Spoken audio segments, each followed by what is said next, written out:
Manifestation Pod.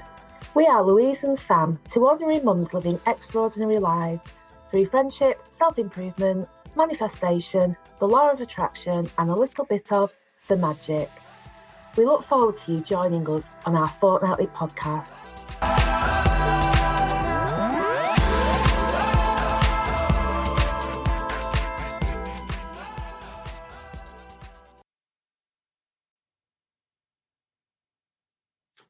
Good morning. You are with Sam and Lou, me, and it is Sunday morning. The weather is looking good. It's the day after Bonfire Night. How are you, Sam? I'm good. I'm very good. Very good indeed. Just home from Paris. Oh, I know. How was Paris?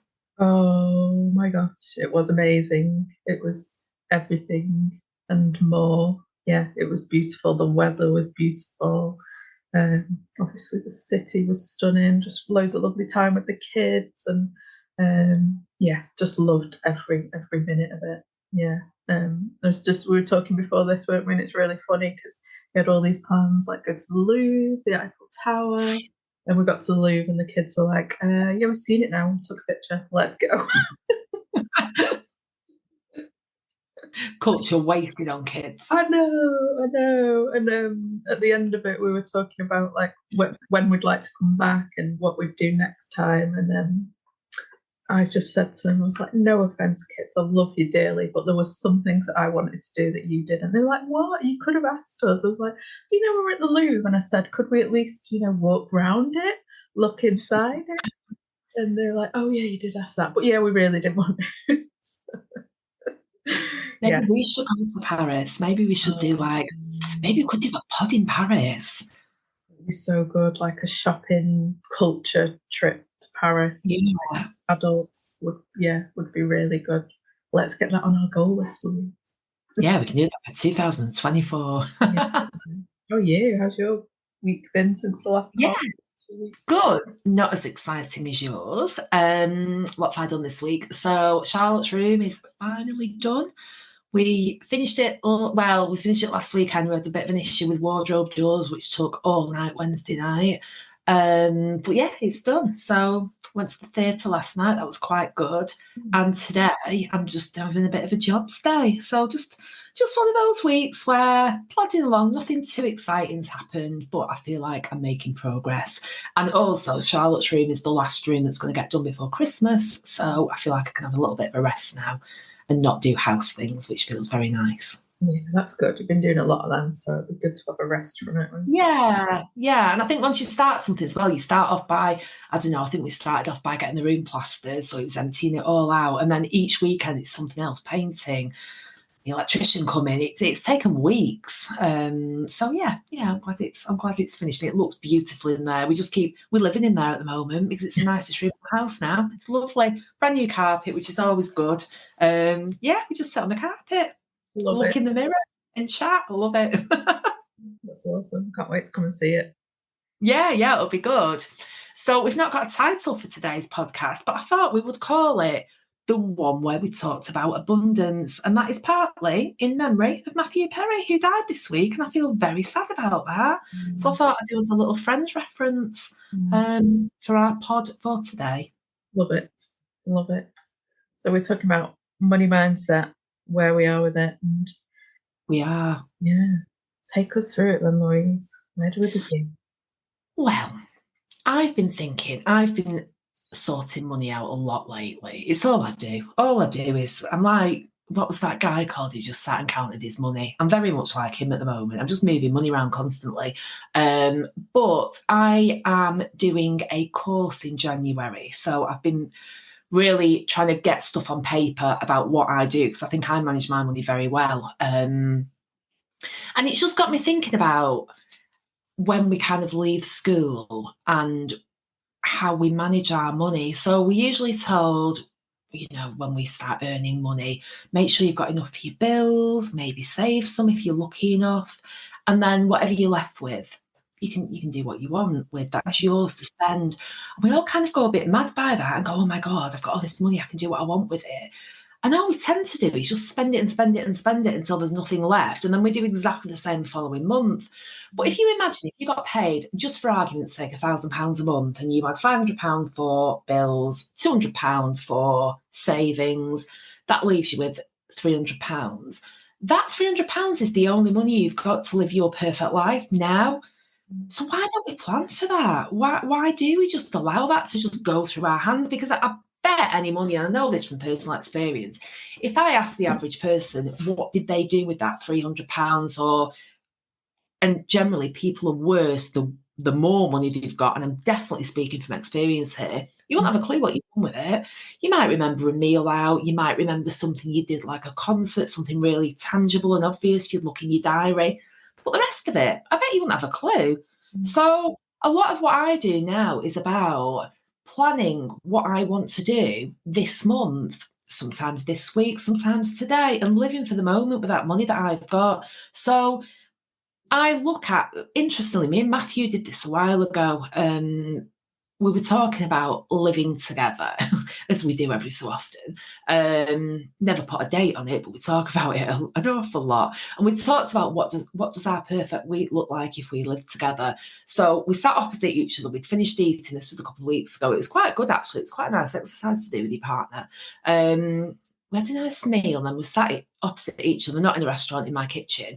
And we both had a piece of paper, and we said, right, what does your perfect week look like? And what was interesting is pretty much we said the same.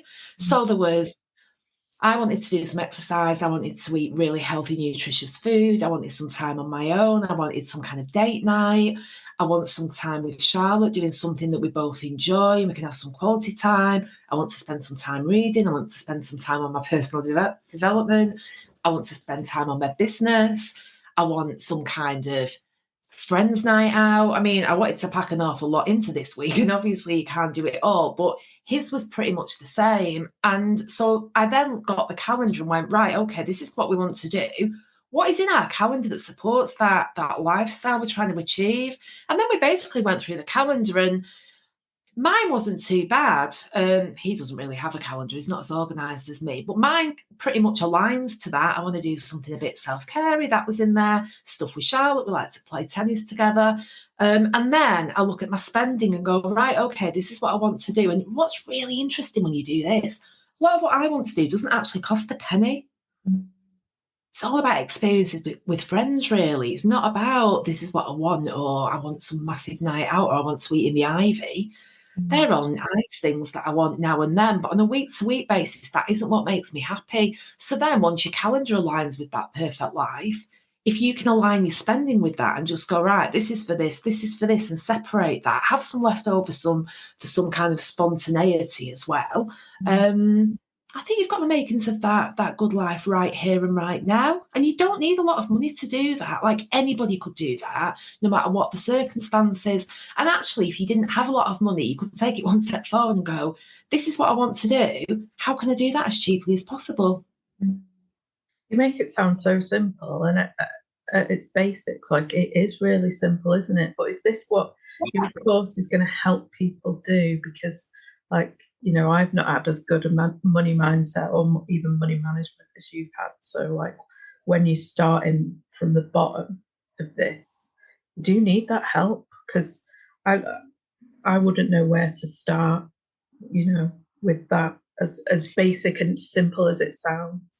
Yeah, and I think that's what it's going to be about. It's going to be about, what do you want now? You can have long-term goals, you can have saving plans for long-term goals, but long-term goals don't, they don't fulfill you in the here and the now. And there seems to be kind of in social media at the moment this really big thing about these young couples who are like, I got a mortgage at 23, I paid my mortgage off at 29. And I think that's lovely, that's great, and I admire people that have got that tenacity and perseverance.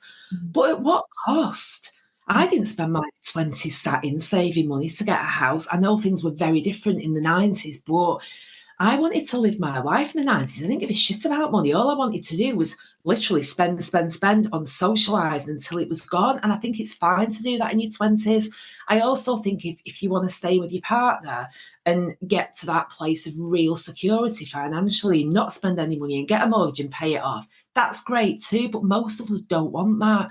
Most of us have got kids, we've got lives, we've got families, and we want to be doing, you know what cost would that be to them? You can't tell a child, well, mummy's going to pay a mortgage off and we're going to be dead rich in 10 years. Kids aren't interested in that, are they? They want something now. And actually, if you ask your kids what they want, once you get past the layers of, I want a new iPhone, all my daughter wants to do is spend time with me. That's it. It's dead simple, and it's not really doing anything that costs money a lot of the time. She wants to go to the park still, or she wants to go for a walk, or she just wants to spend time with me doing whatever. So I think it sounds simple because it really is simple. It's called easy, actually. There's acronyms in there. But it is easy. And I think you're right. It is a little bit of a, oh my God, where do I start from this? But the good thing about this is it doesn't matter where you are on your financial journey. If you've got savings, if you haven't got savings, if you've got lots of disposable income, if you haven't got lots of disposable income, it will work for you. And I think that starting point is, if you can't think big enough, because I think sometimes if you say to someone, design your perfect life, it's too big, it's too broad. Where do you even start with that? And some goals are just a long way off. Like one of my goals is I want an indoor pool in my house. This house is not going to fit in an indoor pool. So we're a long way off that. And whilst I've got a little savings pot for my indoor pool that I believe you me, I will get one day, I can't live my life now throwing everything into that and going, oh, well, one day we'll have a swimming pool. I want to live my best life now as good as I can do. So I think if it's too broad to say design your life, look at your week. What do you want to do next week? Yeah. How does that look like? When can you fit these things in? And how do you pay for that? How do you fund that? And you fund it by having a plan. And once you've got that plan, I think a lot of our money as well is spent on convenience, or sometimes we're a bit fed up, so we think we'll go on a spending spree. If you've got that perfect life planned out where you've got a really good balance of all the things you love, you're not going to feel that lack that you need to spend money on things that you're not that bothered about. So here's a challenge. Plan your perfect week next week, Sam, and let's talk about that in a fortnight. Yeah, I'm up for that. Totally up for that. Yeah, and anyone else out there, plan that perfect week and fit everything around it. And, you know, I'm doing a course in January. If it's too difficult, book on that. Yeah, absolutely. No, I love it. I just think it's such a good way to tackle things. And like you say, break it down to that smallest number. And you know what it made me think of? Like when I was first starting out with my own money, say like when I was sort of maybe 18, 19, when I got my first kind of proper job, still at uni, but probably earning about £1,000 a month from just working evenings in a call centre. And yeah, just spending it, blowing it. But also, I never had in my mind that if I wanted something bigger, I would save for it. In my mind, if I wanted something bigger, I'd get credit for it. And that's like starting out with that kind of mindset of like, I'm not going to be someone that saves is weird to think about, because I was really good with money in university up to the final year. I didn't get a student loan. I stayed at home. And then in the final year, I was like, oh, well, this student loan's actually quite cheap. I could, have a bit of fun with this. So I got it in my final year. It was £4,000. And I went to Barbados with my boyfriend. Which, when you think about it, is absolutely ridiculous, because I probably paid that £4,000 off up until I was about 30, I think. Yeah. So isn't it interesting that even then, starting out, I didn't think, I must have just had no role models of savings, or... I was just about to say that. Yeah, I think there is a lot of that, not having a role model for saving. Or my mum was always banging on about saving, but there was never anything tangible. She just used to say, oh, you've got to save money. You've got to save money. But she never said what for. If she had said to me, if you save £100 a month for 3 months, you can buy, I don't know, what can you buy for £300? I can't think of anything you'd want as an 18-year-old. A holiday, for example. If you save up £100 a month, you can have a holiday. And if you do that every month, you could have 4 holidays a year. I'd have been well up for that. I'm clever. I'd have understood that. But Yeah. she didn't. She just talked about saving. And sorry, Mum, because I know you listen to this, but you just made it sound dead boring. It's nothing I wanted to. Oh, put money away. What for? Hooray. Oh, you never know what will happen. Put it away for a rainy day. It was a very negative way of trying to, there was no encouraging someone to save. It was like, oh, well, you've got to save, you better save, in case the worst happens. There was nothing motivational or positive about that. If she'd have said, save £100 a month and you can have 3 holidays a year or 4 holidays a year, I'd have been well up for it. Who wouldn't be? And I think that's what you've got to do with our kids, is make it so it's something they want, it's something they can aspire to, and it's something that they know they can do, and it's fairly straightforward and easy, so they don't fall into the traps we do. The first thing I did when I got a bank account, I was younger than you. I was 16 because I didn't go to college after school. I went to college later on. I went to uni later on. And I went to the TSB Bank and they gave me a credit card and an overdraft. I don't think I was 18. I think I was 16. And that overdraft I bought, this is ridiculous. Remember what I bought? I bought a bed city for my bedroom because I wanted one. Yeah. It's crazy to think of, isn't it? Because like I was living at home then, so like I had no expenses. I didn't even have a car. So that holiday in Barbados that probably cost me about £3,000, I could have like saved for that within 3 months. Easily. Yeah. Anyway, when you think about it, if I'd had those like tools and information and knew that if I set myself a goal, that I could have achieved it myself without debt and, without causing myself future problems, then God, I would have been all over that. And if you'd realised as well that £3,000 holiday, well, actually, you got it with your student finance, so that, oh no, you still paid it back. You'd have paid back more, wouldn't you? Yeah, So, yeah. Yeah, so, and especially with like credit cards and things like that, if you kind of explain to someone that you pay more interest, I never got that. And my God, the stuff I did with credit cards when I was in my early 20s, when I look back, I'm like, dear God, Louise. I used to go to town with my friends on a Saturday because I was a proper clubber. It's all I did. Thursday, Friday, Saturday, Sunday, I was out clubbing. That was my life. I lived for it. But by the end of the month, if I had no money left, I'd go to town on a Saturday with my friends.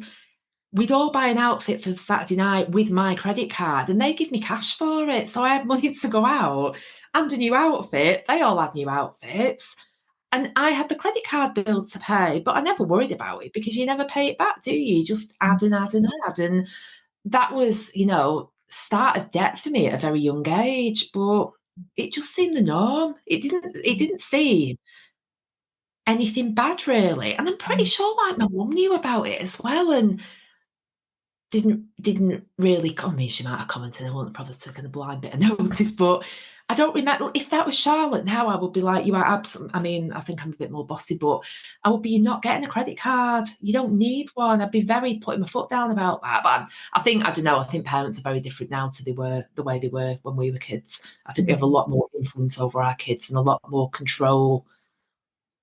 Yeah, to a point. It does make me think about my lovely 15-year-old though, and talking to him more about setting goals because he's so close to being able to make those decisions himself. But we do talk about that a lot more, and I suppose that's part of like my money mindset journey this year is, just transformed massively through working with you and talking about the pod and other bits and bats. So like I was going to do a little update on where I am with my money journey. Yeah. So tell us where we got from. So you put this on the on your post, which I thought was really interesting. It was only a few months ago. You were poor. You were Mrs. Poor in Alton Towers when everybody else was rich. And now you're traveling the world with your kids in tow. What's happened to Sam? Oh, so much, so much. Let me tell you the practical things I've done first, and then I'll tell you the bit where it's not all sunshine and roses as well, like what I've had to go through to get there. So some of the practical things are, obviously I started the yoga business. I had my first in-person class since the last pod as well. So that's a new income, not a huge income, but a new income. And, I'm putting myself out there and I am asking for money for my services in a way that I've never done before. And I'm doing it unapologetically and happily and excitedly. So that has contributed towards my trip to Paris, which is really Good good. for you. That's Yeah. brilliant. And then been doing these money moves, which I've never done before, like things like the survey apps, which I think I've mentioned. Like I'd signed up to loads of those, and I had a goal of 50 quid to like pay for airport parking across those survey apps. And I did that. The airport parking cost 80 quid in the end, but hey ho, I got 50 quid off these survey apps, so that was really good. I did some bank account switches to get the incentives from the banks. Never done those before. I've done 2 now. I would do more. And the push that I needed to do those was from the lovely Ian, who was like, "Yeah, I'm setting up a burner account." It's like, "What's a burner account?" Yeah, so he, gave me the idea then to just set up a dummy account in off my main bank account and put 2 direct debits on it and switch that, which was just like, well, that's easy to do, because there's easy direct debits in my mind, like PayPal and school dinners, that are dead easy to switch and move around quickly. Yeah. That you can then use to qualify for these account switches. So I've done 2 of those, and that's £400 on 2 bank switches, which is amazing, isn't it? It's amazing. Do you think that gave you the confidence, excuse me, to do that because you started with the £50? Because £50 is not a big amount, is it? And do you think, like we've just talked about, starting with easy steps, because that was, £50 for airport car parking, that's quite attainable, isn't it? That's not saying I need 10 grand for a camper van and I need it in 3 months. You started small, didn't you? So do you think that because you did that fairly easily, that gave you the push then to go, oh, what can I do now to earn a little bit more money? Do you think there was a step up? Yeah, definitely a gradual step, because when I was doing the surveys and you're getting like 2p for a minute's work, I was kind of thinking, am I playing too small here? But I was like, no, stick with it, because what I'm doing is attracting small amounts. And you'll know from, being my friend for so long, that even attracting small extra amounts seemed like really hard. So I was just like, no, stick with it. So when I got to that 50 quid, I was like, do you know what else is in Paris that I'd really like to do that I'd never really thought of for whatever reason at this time? Disneyland. I was like, we could actually go to Disneyland. So I'm like, right, price it up. It's about 300 quid to spend the day there. At that point, I'm like, well, I definitely don't have that. I won't save enough to do that. But if I do these account switches and a few other things, then maybe, just maybe, we can do it. So I think I set myself that bigger goal then of, right, let's get an extra 300 quid. And then obviously the account switches came in. The first one was 200. So I was like, right, I've got that, put that away. It's there, but, we're still a way off. And the second one came in like 2 days before we went. And I just said to the kids, I was like, right, we've got the money. We either go and look around the Louvre, we go up the Eiffel Tower, or we go to Disneyland. What are we doing? And of course, they're like, Disneyland. And just to be able to surprise them with the option, because they hadn't even thought of it either. And I think that's because early in the booking of going to Paris, I was just like, we can't do Disneyland this time. We've not got the money, but we can do all these other things. So, it kind of fallen off their radar as well. So to then be able to like book it a few days before and be going was just like magical. I still can't believe it. I need to make my little compilation video, I think, and soak it all in. And yeah, definitely. Yeah. I think to do something like that for your kids as well, because this wasn't you doing something just for you. This is something, like you say, springing it on them as a surprise and going, oh yeah, we can do this while we're there, when it wasn't on their radar. That's such a powerful incentive to, if you were having, I don't know, a bad week in 3-4 weeks' time and you think, oh, I just want to blow a load of money to make myself feel better in the moment, to stop and go, well, that doesn't serve me. What does is that money that I could blow, I could put that away and we could do something else. We could have a holiday. We could, whatever it is that's important. I think once you've made a few of those memories and had those experiences, then that keeps you going then, and you've got that momentum for living your best life. That's you're doing it now, aren't you? You're not talking about it, you are doing it. You're proof of it. That's it. And it's like keeping that up now, isn't it? Because there was a few other little things, like we started doing Vinted, And like you say, every conversation of like, should we go and do this before Paris? We were talking about, well, no, because we're looking after our money because we're going to Paris and we want as much money there as possible. So we stopped kind of blowing it on other stuff as much as possible. So yeah, it all kind of adds up, doesn't it? But what's interesting to think about now is like I did overspend in Paris. Okay. It's the budget was tight after booking Disney, and it's an expensive city, as most cities are really. So now I'm like, I need to keep challenging my mindset over this overspend now because I've been building up my little saving pots. But a few things happened before we went. Something went wrong on the car. There was a leak in the house. So there were most of my pots have been depleted now. Okay. So I need to keep that money mindset going now and start setting goals for it, keep on top of it. Well, you can do it. Yeah. And you've done it from extra income.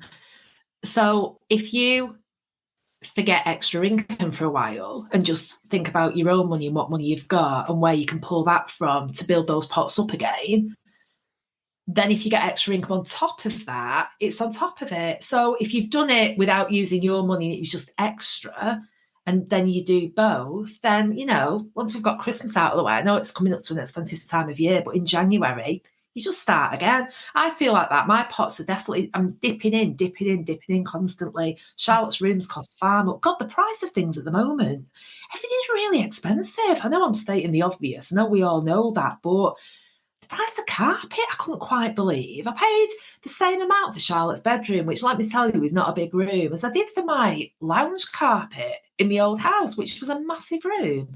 Anyway, things are going up, so I feel the same. I feel like pots are being depleted, but they are being. But look at what it's going on, and that's what you need to think about if you're ever feeling, you've overspent, but doing what at Disneyland Paris with your 2 kids? If you're ever going to overspend, that's the time to do it, isn't it? At least you're not sat here going, oh well, I was depressed on Wednesday, so I went out and I bought whatever that might have given you some instant gratification but gave you that horrible feeling of guilt straight afterwards. Because that's the other thing as well. When we do that, we know at some level it's not right. It's not right for us. So at least you spent on something you feel good about, and whatever your overspend is, you'll get that back. You've got another yoga class coming up. You're probably not going to spend as much after Christmas as you do in the run up to Christmas, so naturally you're going to have more money then anyway. So it'll just take care of itself. It will. You're right. You're absolutely right. And the contrast between sitting in that Alton Towers water park and feeling poor to being in Disneyland Paris and not even thinking about that, just being in the moment, absolutely loving and enjoying the experience. And, the food was ridiculously expensive. It was awful food. You know that about these places, but none of that made me feel poor. Not any of it. Not like, oh, we're down to like the last, whatever of the budget. I wasn't feeling poor at all. I just felt grateful, abundant, happy, and ready to attract more of that. Yeah.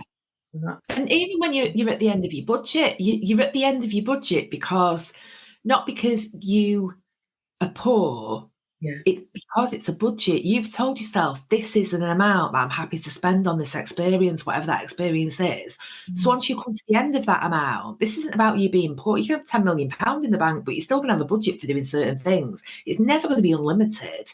No, it's true. And I did overspend on one significant item, and this will make you laugh.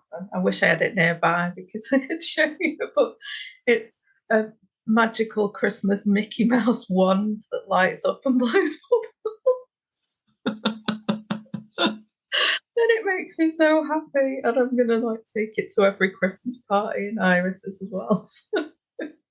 I love that makes you happy. It sings, it lights up, it blows bubbles. It was so worth 35 quid. Oh my God. You see, for someone who would never spend £35 on that, I am slightly going, oh my God, £35. Yeah. And I think that's the thing. Our money is all about what is important to us and what we value. And that's the thing. If you value that and it gives you that much happiness, it's well worth £35. Yeah, exactly. And I did, as I was sat on the bus to the airport coming back, thinking, trying not to get into like, I've overspent, eek, you know, trying to ward off old money mindsets. I made a list of Paris 2025 of what I would do differently when my budget is much bigger. And I Right. started listening to Get Rich, Lucky Bitch as well at the same time. I thought I'm just going to load myself up now with abundance mindset so I don't slip. So yeah, I just made a list of like, I'd definitely go from a different airport because that cheap Ryanair airport is cheap Ryanair airport for a reason. And the cost to then get to Paris and the pain to get to Paris from that is not worth it at all. Where did you fly from? From Manchester Oh, right, okay. to this airport called Paris Beauvais, which is like 2 hours outside of Paris. Oh, And very difficult to get into Paris. An expensive airport shuttle or taxi is like the only way. So what you've saved on your flight, you might as well just paying for it. Yeah, exactly. Which you can, you know, you kind of expect some of that, but yeah, I'd definitely do it differently next time. So yeah, I've made a little list of that when I've got more abundance to go back and do it differently. Yeah, that's really good. So that was good. And then I thought it would be remiss to not be real about like the difficult kind of what I would call shadow work that's gone into all of that. You know, there's been those practical steps, but there's also been like a lot of emotional turmoil, you know, and stuff that I've had to work through during all of that. Like some of it's still too raw to go massively into, but Yeah. it's not been easy. When there's these blocks in your life, there's parts of your life that you're not really fully dealing with. And when you start dealing with them, it's not easy. So it's not all sunshines and roses, but if you set goals, you can get to these big joyful points that make all of that turmoil and hard shadow work worth it, I think. Absolutely. And that's the thing. You worked on lots of different things, your money mindset and other things that you've got going on to get to that point, to have that experience. And what you also did for somebody who had not a naturally great mindset with money, other people who have a similar mindset to you with money may have looked at those other emotional blocks and gone, do you know what? This is obviously not for me, this life of abundance, because it's too hard. There are too many obstacles. Something's not right. It's not sitting right. It's not flowing. It's not coming very naturally. If I've got to work this hard for it, then maybe it isn't for me. And it would have been really easy to give up on that and just go, no, it's too difficult. Yeah. Because we do that. Things are difficult. Things are difficult with money mindset, and I'm having a bit of a dilemma with money at the moment, and that's hard. And half of me wants to throw the towel in, the other half is like, no, Louise, come on, fight for it, fight through it. So it is hard, but you should congratulate yourself for that, because with all that, a lesser person would have just given up and gone too much effort. And you didn't. You had an amazing time, and that amazing time and the energy that you've got from that will see you through. So you know you can smash that, you can smash everything else. You'll get there. It's just a bit shit in the interim, isn't it? When you're working through all this stuff, it's not the best, but you'll get there. You should be really proud of yourself. Yeah, I am really, really proud of myself. I felt so empowered by, you know, taking the kids out of the country for the first time, going on a plane with them, and just navigating our way around a new city together at such a lovely age. Like they're really good travel companions, you know. Yeah. Bickering aside, they are awesome to travel with. Really, really good. So I really enjoyed that. You know, there's bits of the journey where like again, Ryanair, you can't sit together, so you know we get separated on the plane and stuff like that. But you know they're old enough to handle those kind of things, and yeah, they're just so much fun to be around. To have that dedicated time with them, that's what I really enjoyed, and that's what I think that the joy of that time with them will make me work hard for the next experience with them, because that's what I want more of. And especially as they get older now, it's hard to get that one-on-one time with them, these special things. So it will really drive me to do more of that now. Yeah, and that'll be good for all of you. I went abroad with Charlotte. The first time me and her went abroad on our own, like this year. Gosh, yeah, this year. And I felt really like nervous beforehand, thinking, I'm in a foreign country with a child, and I'm responsible for her, like with no other adults there. And I felt really apprehensive. And oh my God, we had an amazing time. It is so liberating traveling on your own. And quite a few things went wrong on that holiday, and we just laughed about it. You know, I can't remember if I talked about this on the pod, but I got us locked out of our accommodation on the first night, and it was just funny. Everything was funny because weirdly I became Louise again, not Louise the mum who's worrying about everything and you know is trying to manage everything so everyone's happy all of the time. I was just Louise, and yeah, things happen like that when you're with me, and we dealt with it, and Charlotte dealt with it. It was absolutely fine. We had a great time. So yeah, it's a really nice feeling that of doing stuff on your own with your kids. Yeah, it is. It's the best. A good place to wrap up this episode, I think. Yeah, this has been very positive. I do like a little positive podcast on a Sunday morning. Me too. Episode 16 of the Manifestation Pod. We will see you soon. Bye.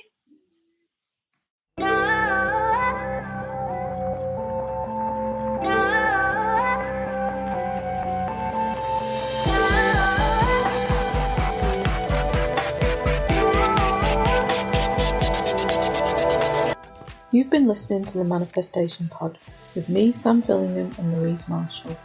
Please follow, subscribe, and rate our pod. Share with friends to support two ordinary mums living extraordinary lives.